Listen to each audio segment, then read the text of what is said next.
How well do you remember that your partner is a different person from you? I know, right? That's like, duh, of course they are. I see that their body is separate from mine and therefore they're a different person. And I think people take that concept for granted and just assume that, like, well, yes, of course, I think of my partner as a different person from me and I treat them as such. In fact, they're constantly surprising me or sometimes they piss me off. So, like, yeah, they're clearly a very different person from me. But I think we get caught up in these assumptions about how our partner is supposed to exist in the world and the things that they're supposed to pursue or prefer or like their actions and choices are supposed to be a certain way, and that's based off of our own assumptions about ourselves. Like, of course, I think that my decisions are the best. I think that my choices, my decision-making process, my preferences, everything like that are like the best. And I mean that in like everyone thinks that way about themselves. Otherwise, we would have trouble making any decisions or choices at all because we'd be constantly second guessing ourselves. So like, yeah, I have a relatively healthy belief that what I do is right, my morals and values are the best ones, etc., etc. Now, it's a sign of spiritual maturity to be aware that you think that way, but it might not be true. So acknowledging like, yeah, I have these beliefs and assumptions about my perspective being right or the most correct, or my beliefs being the best ones, or my, political beliefs or associations, things like that being the best ones. But at the same time, I know that there may be blind spots within me that prevent me from really seeing the best ways or better options or just considering lots of options as equals. So once you have that awareness that like yours might not be the best or the only or like the right interpretation, then you can allow yourself to start expanding your worldview or your preferences or your decision-making process to involve other factors you may not have considered or may not have considered important enough. So we start projecting our own beliefs and thoughts and values and value systems, frameworks about the way we see the world, all these things, we project them onto our partner. And we want them to think like us, to believe like us, to value the same things. And this is not an egotistical, like purely a desire for control or manipulation, typically. Typically this comes from the insecure ego's desire to be affirmed or confirmed that like, yes, what I believe is right, my choices are the good ones, my political beliefs are the most educated or elevated or compassionate or wise or whatever our story is about ourselves. And then we want confirmation of that because there's a little part of us that's like, but what if I'm wrong? What if I'm not the best? What if, whatever, like the fragile inner ego is saying these things. And that's totally natural. Everybody has this.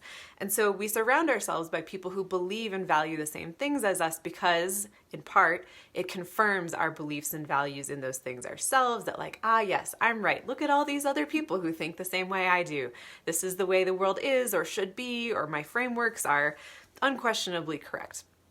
So we do this particularly with our partners, not just as an insecure ego confirmation thing, but also because we want to experience sameness and closeness with them.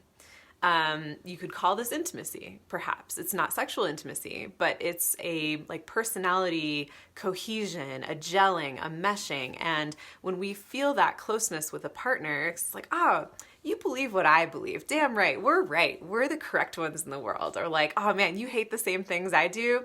You get it. Like you know me. I feel seen. I feel understood.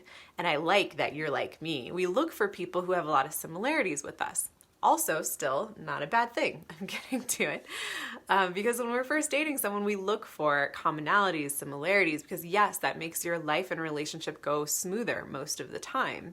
Because then you're not conflicting over really intense or like big things in life, like really core foundational beliefs. It is important to find someone with very similar core and foundational beliefs and worldviews.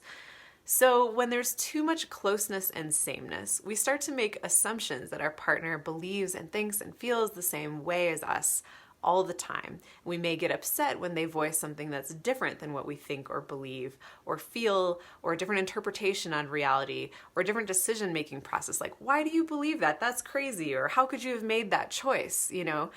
And so this causes tension, and we seek to resolve that tension and conflict by bringing us back together with more sameness. So we fight, we argue our position, we debate our side or our belief or whatever it is to try to get our partner back into the way that we think, back into our side, to reaffirm that we're the right ones, like we've got the best opinions, whatever the thing is. Because once we get our partner back into a place where we feel safe and comfortable about what they think, feel, or believe, then it's like safe and calm for us and our nervous systems. Like, okay, I can relax. My partner is not expressing this threatening difference from me. Because if we're really different, our relationship isn't stable. It's not safe, right? Like, we could fall apart at any second. Look how different we are. I don't even know who you are anymore, right?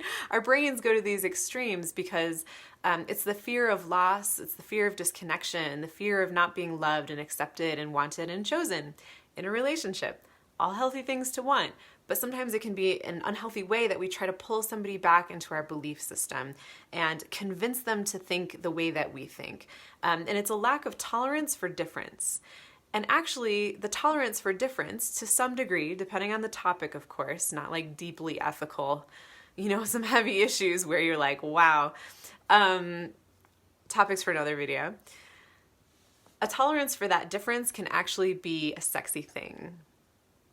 Believe it or not, acknowledging and remembering that your partner is a fully autonomous, sovereign being, separate from you, an individual who is fully independent from you in the big scheme of things, in the big picture. Remembering this allows you to appreciate and allow for the distance and differences between you. And that can create admiration, that can create curiosity. Like, imagine seeing your partner from a little bit of distance. And I use physical distance as a metaphor, but it's easier to picture it that way. So you're looking at your partner and you're like, wow, I didn't know you thought that way about that thing. Or I didn't know you felt that, or that you had that belief. That's interesting. Where did that come from? Why do you think that way? Where do these beliefs, where are they grounded? What are they based in? What do they lead to? What other beliefs branch off of that, or feelings or thoughts? And that way you can start asking questions that are more curious and less judging, more just inquisitive in an innocent and neutral way, rather than I'm assessing you and I'm interrogating you and like I need you to think a certain way and I'm like looking for the faults in your belief system or your argument, right? That does not foster love and intimacy. Understanding and allowing for some distance and difference between you and your partner is sexy because it reminds you that this person is a whole mysterious world, that their inner world, their inner workings, their dreams, their imagination, their inner experiences throughout their day, even in the mundane ways, are largely unknown to you and, for the most part, unknowable to you. And that's crazy and a little scary sometimes, of like, oh, but I feel so disconnected from my partner when we highlight our differences and the distance between us and maybe irreconcilable differences. But actually, this can be lovely because you look at people you don't know, strangers. Perhaps you know enough about them to kind of like them a little, or to admire them on some level.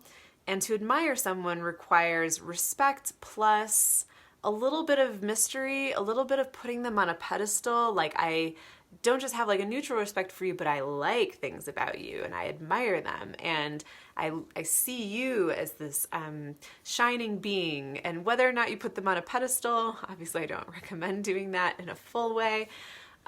This allows for you to admire your partner and have a certain honor and respect for who they are, in a way that you would have had, or you had when you first started dating them. Because it's easier when you're first dating someone. But after you've been with someone for a while, you have all these assumptions. Like, oh, I already know what they think about that topic. I already know their framework about this particular belief system. Or I already know they think and feel the same way about me, about lots of things. And I prefer to keep it that way.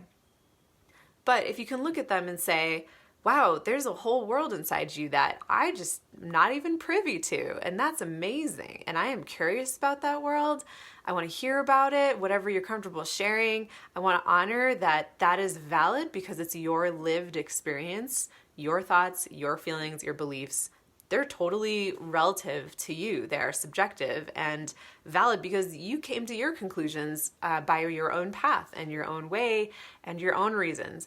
And therefore, I can learn to respect that process. I can tolerate that difference and even have admiration for you because, wow, there's always something I don't know about my partner, no matter how long you've been with someone. Because once you think you've got everything, they could be in the process of changing some part of them. We are constantly in a state of flux and growth and expansion and revision and reformulating throughout our lives, because as you age, you learn new things, you're experiencing new things, your preferences and needs and likes and dislikes change over time, naturally. So of course, you are continually getting to know the latest version of your partner.